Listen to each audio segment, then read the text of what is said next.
वहीं UP Japan investment meet 2026 का कार्यक्रम आज है। मुख्यमंत्री योगी आदित्यनाथ करेंगे कार्यक्रम की अध्यक्षता। 200 से अधिक जापानी कंपनियों के सीईओ लेंगे इसमें हिस्सा। राज्य के वन निर्माण, डिजिटल इंफ्रास्ट्रक्चर पर पूरी चर्चा होगी।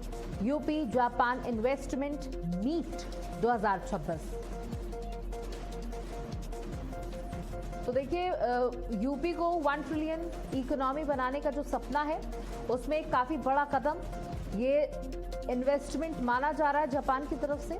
राज्य के निर्माण, राज्य के उत्थान को लेकर ये investment summit, UP Japan investment meet 2026 की आज अध्यक्षता करेंगे मुख्यमंत्री खुद। 200 से ज्यादा जो लोग हैं, जो जापान से आए हुए उद्योगपति, सीईओज इसमें मौजूद रहेंगे। 200 से अधिक माना जा रहा है जापानी कंपनियां इसमें हिस्सा ले रही हैं और उत्तर प्रदेश को प्रायोरिटी दी जा रही है। उत्तर प्रदेश में जबरदस्त संभावनाएं हैं।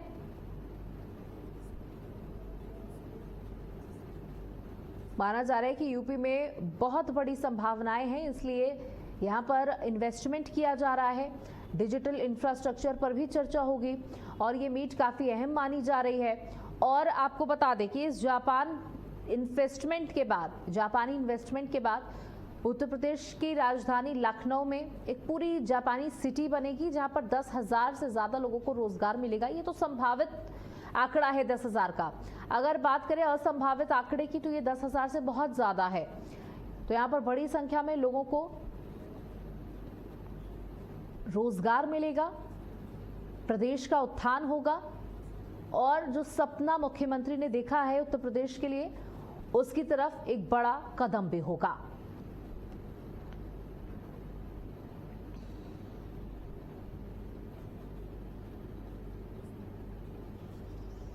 तो देखिए, उत्तर प्रदेश को उत्तम प्रदेश बनाने की दिशा में मुख्यमंत्री योगी आदित्यनाथ काम करते हुए, और आज मुख्यमंत्री योगी आदित्यनाथ 200 से अधिक कंपनियों को जो जापान से आई हैं उनको संबोधित करेंगे, उनका धन्यवाद प्रेषित करेंगे।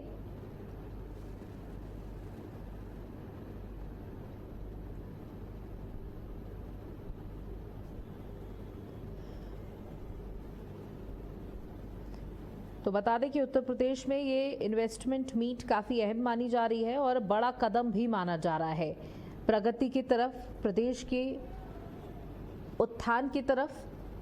देखिए, प्रदेश को आगे बढ़ा करके ले जाना है।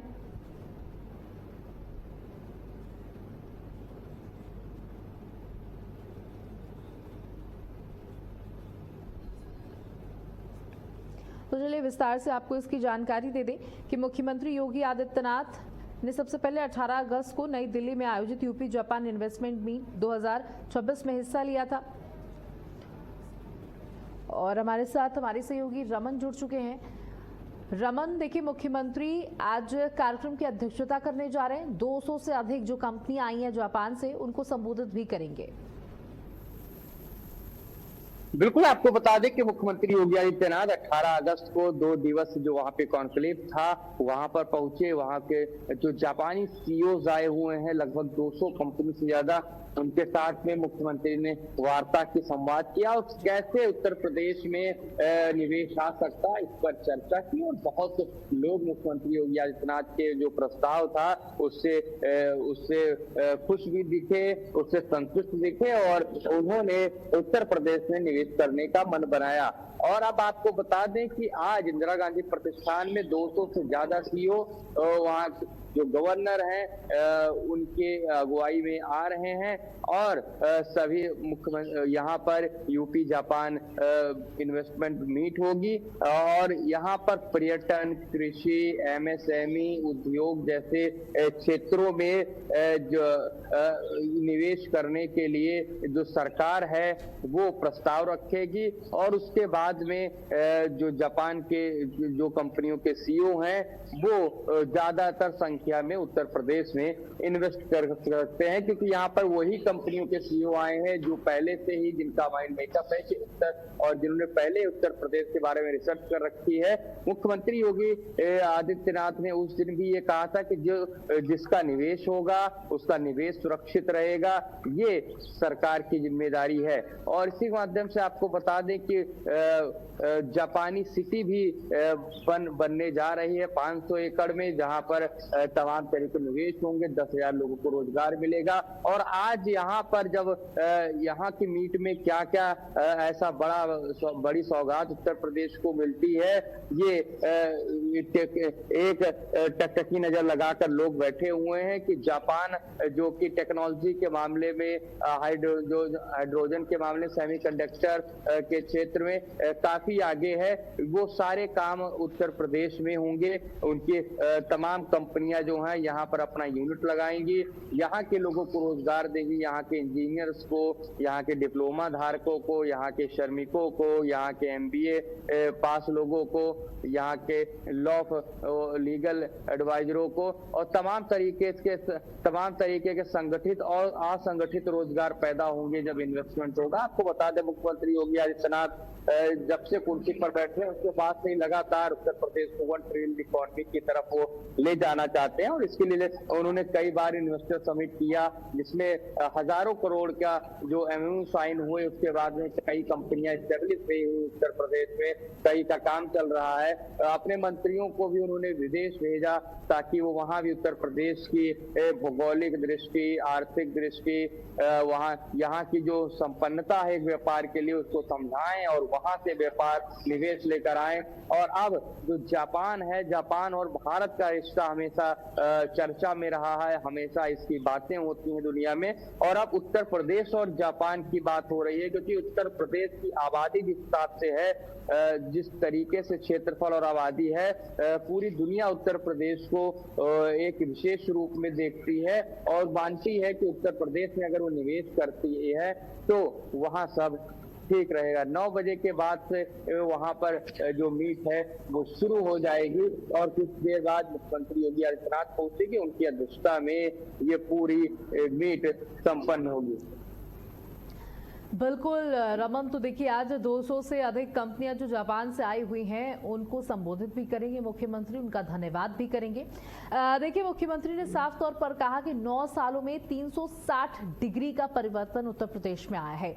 पहले उत्तर प्रदेश माफिया राज्य के नाम से जाना जाता था, आज उत्तर प्रदेश उत्तम राज्य के नाम से जाना जाता है, और लगातार प्रदेश को आगे बढ़ाने की दिशा में बड़े कदम उठाए जा रहे हैं। और जब यहाँ पर जापान की तरफ से बड़ा इन्वेस्टमेंट किया जाएगा तो जो 1 ट्रिलियन इकोनॉमी का सपना मुख्यमंत्री ने देखा है उसकी तरफ एक बहुत बड़ा कदम भी होगा।